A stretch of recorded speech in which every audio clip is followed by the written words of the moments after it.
G'day ladies and gentlemen, welcome back to the YouTube channel. How are we all doing today? Boy oh boy, it's getting harder and harder telling all my clients at work that I'm leaving. Oh, it makes me sad, but on to bigger and better things next year, man. Well, I do have a fun topic today.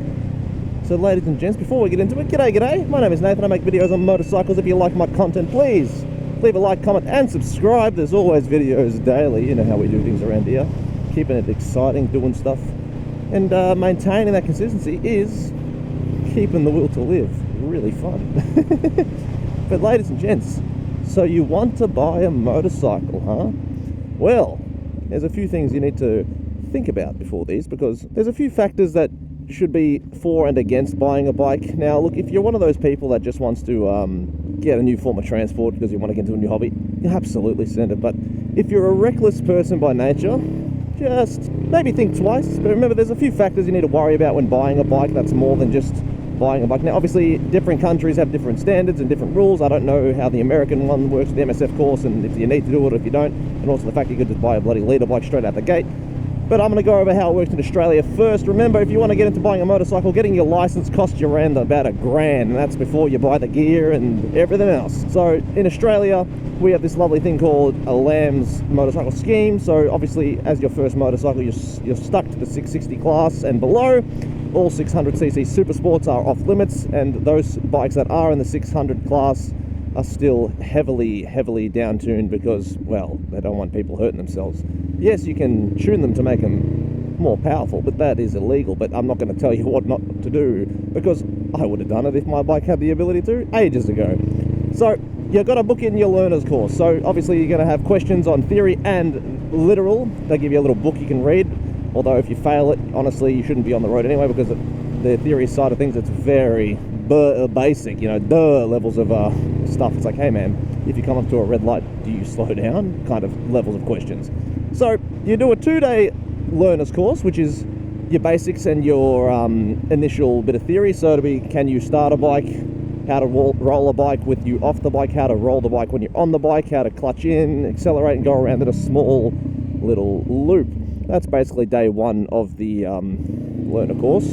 And day 2 of that course, you do a bit of figure eights, you do a bit of emergency stopping, you know, slow riding, and then they take you for a road ride. And if you stall, well, if you stall and they see you stall, you fail. I mean, I stalled, but I was at the back of the pack, so no one saw me do that.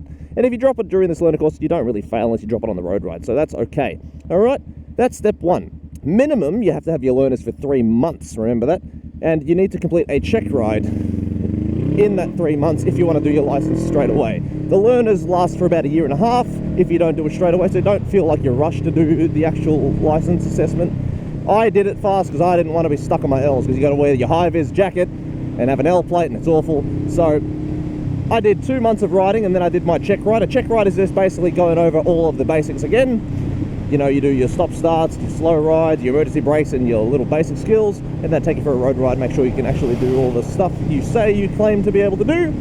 Then that's your check ride complete. Then a month after your check ride, you can't do it any earlier than that. So that's why if you want to do your license in 3 months, you got to do the check ride at 2 months at the latest, because you got to wait 1 month from the day of the check ride to your actual license test. You can't do the check ride the day after or the same day, unless the only way you can really do that is if you have an international license, or you have a license you're just like trying to get back. Then in that case, you do your learner's test, and then you go straight to your license test, but you're still restricted to LAMS. After that month and you do your license assessment, it's a 1-day thing. It's not a whole day, it's only a short thing. There's a bike over there, where basically you do all the basics again. Can you do your stop starts, go for a ride? Now I got very lucky.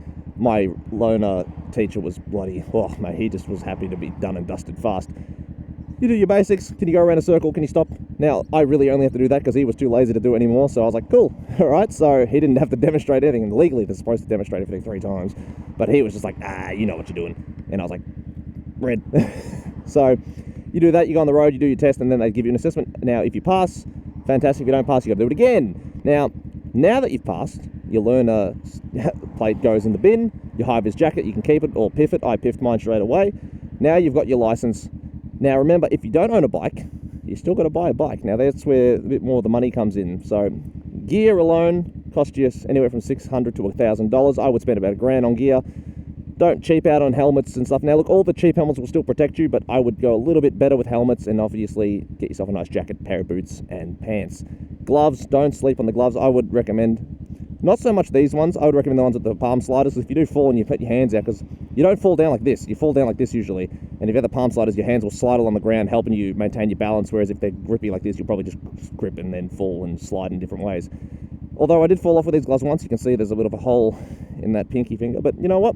Just letting you know, make sure the gloves are tight enough that they don't just fall off your hands. These ones are probably a bit too loose, actually. But they're also very old at this point, so they've done their duty. But that's it. Now you got your gear and your bike. So remember, getting your license is $1,000-ish. Actually, I think it's a bit more than $1,000 now. It's ridiculous how much money they want to charge. It's a deterrent to stop people riding. They go, oh, there's too many accidents. In reality, most of the accidents are cars doing stuff, but all the stupid riders that do stupid shit and get into accidents also don't help us. You spend another grand on the gear, so you're $2,000 down. Now you got to buy a bike, which is anywhere from, $2,500 to $10,000. I would recommend your first bike. Don't go buying yourself a $20,000 RS660 as your first bike, because you're going to drop it, you're going to damage it.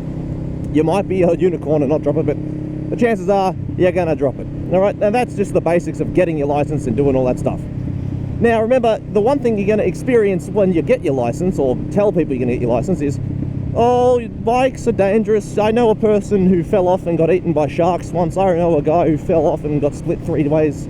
Stuff like that, stupid stories. People know someone goes, that's the life, all right? Bikes are dangerous.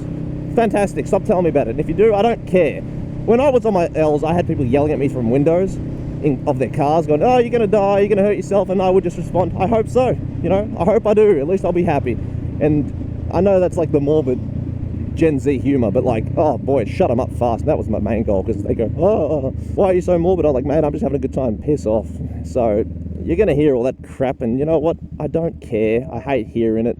It gets old after the first 3 times. It gets old after the first one, because you sort of expect these things. So don't let them listen. Don't listen to them. Don't let them piss on about it, because it's just not worth the headache. Now, if you live with your parents like I do, they're going to not be happy about it. And you know what? I was told I was going to move out of the house if I bought a bike, and I went to go get a quote, and then I bought a bike. And I went, hello, I bought a bike. And they go, ah! And guess what? Now my bike lives in the garage. So don't be worried. Just get it. Because if someone's heart's set on something, they can be disappointed all they want, but at the end of the day, you are an adult, and you are buying it. Now, I know in some countries you can be younger, but in Australia you have to be an adult to buy a motorbike, so no one can stop you legally from buying one, all right? As long as you can afford it, absolutely. Now, I wouldn't recommend financing your first motorcycle as well, all right? That is something I would absolutely actively go against, because you're likely to have the most accidents in the first few years of riding whilst you're on your L's and P's. In fact, P platers are more actively on the crash indexes than anyone else. So save up some money, buy a shit kicker bike for a little while, and use that as your first bike, because if you're going to damage a bike, buy an old second-hand one that's a little bit scratched up. And you know what? Then you won't feel as bad if it's already had a bit of pre-scratching and love done to it, because it's just a damaged bike. It's your learner bike. That's how you look at it. Like this bike, I was devastated when I dented the tank the first time. Second time I went, but anyway. But it's my first bike. I don't really care. I was always planning on getting rid of it at some point, so you know what? It is what it is. So don't go splurging on the first bike, because it's just not worth it. But now that you've got a motorbike, all right, you've got your license, you got your bike, what do? Ride the damn thing. Don't be afraid of the weather. In fact, I would implore you ride in all weather. Maybe not so much snow unless you absolutely have to, but go out in the rain. You need the experience. Go ride in the dry, go ride in the wet, go ride in the windy. You need to experience all the elements so you know how to ride in case you get stuck in these things. When I did my learner test, I was stuck in the rain. Every time I got my bike serviced, it was raining. Every time I got the bike's tires changed, it was raining, except for once, which is ridiculous. But you know what I mean? It's always got something going on. And you need to know how to handle the weather changes, because if you do get stuck in the rain and you're shit scared of it, you're going to have more risk of, accidents. Now remember, as a P-plater you can lane filter, but as a learner you cannot lane filter. So this is one of those things you need to understand. When you go from learning to P-plate rules, or hidden P-plates, which is basically full license restricted, you might realize you can lane filter and then just not be comfortable.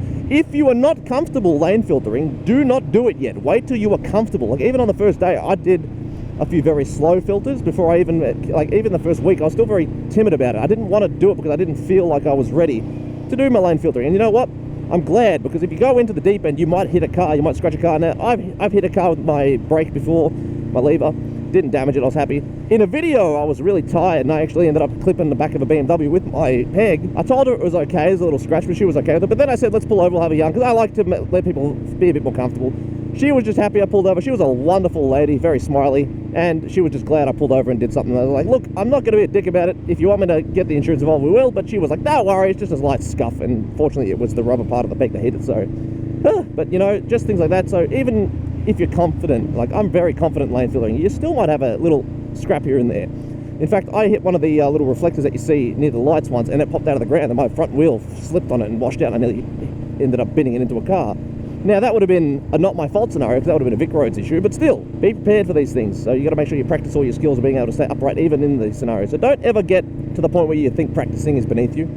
So once you get your bike and your license, ride around as much as you can, and don't be afraid to go to parking lots and practice your slow speeds, your U-turns, or your knee downs in a parking lot. Just, you're never too good to practice. You're never above practicing, you know what I mean? And practicing will only make you a better rider in the long run. So I recommend you do your practicing, even if you think you're amazing. Because remember, even professionals still practice, and that's why they're good at what they do. Riding is a skill, and if you don't do it all year because you have a bad riding season, you only have 3 months to ride a year, you're not going to be as good as someone who rides all year round, even through the wet and, rain, hail, or shine, I believe the saying is. So don't be alarmed, and don't feel bad, and don't feel embarrassed if you're practicing and some bikers look at you, because they'll be like, cool, he's practicing. And if your mates laugh at you, tough shit. I'm still going to rather be safe and practice than, the alternative where something bad might happen. In fact, I'm going to go and filter through the front here. I don't want to bloody deal with this, and a Tesla blocks my way. The poetic ruins of my day, these bloody electric cars. Oh no, this isn't what I wanted. We'll sneak in here. So don't ever think you're too good to practice, man. It's one of those things you should absolutely continuously do. The longer you ride, you might forget things. In fact, it'll only make you a better rider and a longer term rider. Lastly, ladies and gents, remember, ego is one of those things that is much faster to develop than your riding ability. So you will find a lot of learner riders trying to drag knee and go fast in canyons and corners and mountains, and they're the ones who crash because they think they're really good, but it's easy to go fast on a bike. All you gotta do is twist the throttle, all right? But being able to handle panicking situations is when your practice will pay off. So you might think you're really good at riding, but I can assure you if someone pulls out in front of you, or you might target fixate, you might not realize that you're target fixating, and then bam, you've crashed because you haven't practiced. And guess what? It only takes one mistake to ruin it forever. So if you have a bad crash and you hurt yourself badly permanently, well, then you might not want to ride ever again, or you might be like, oh, this was not the move, you know what I mean? So just make sure you let the ego stay at the door, because egos cause more accidents and deaths per year than any car that's not paying attention, you know what I mean? So that's just what I wanted to get off the chest, get a little bit of information out there. Don't let anyone deter you from getting a bike because of previous accidents or incidents. Bikes are fun, bikes are great, just remember to respect them for what they are. They are dangerous, they are a great deal of fun, but things can go wrong very quickly if you're not smart about it. So ride smart and ride a lot and practice all the time, and you will have a fantastic time on your motorcycle. So ladies and gents, that's it for today's video. I hope you enjoyed it. So please leave a like, comment and subscribe.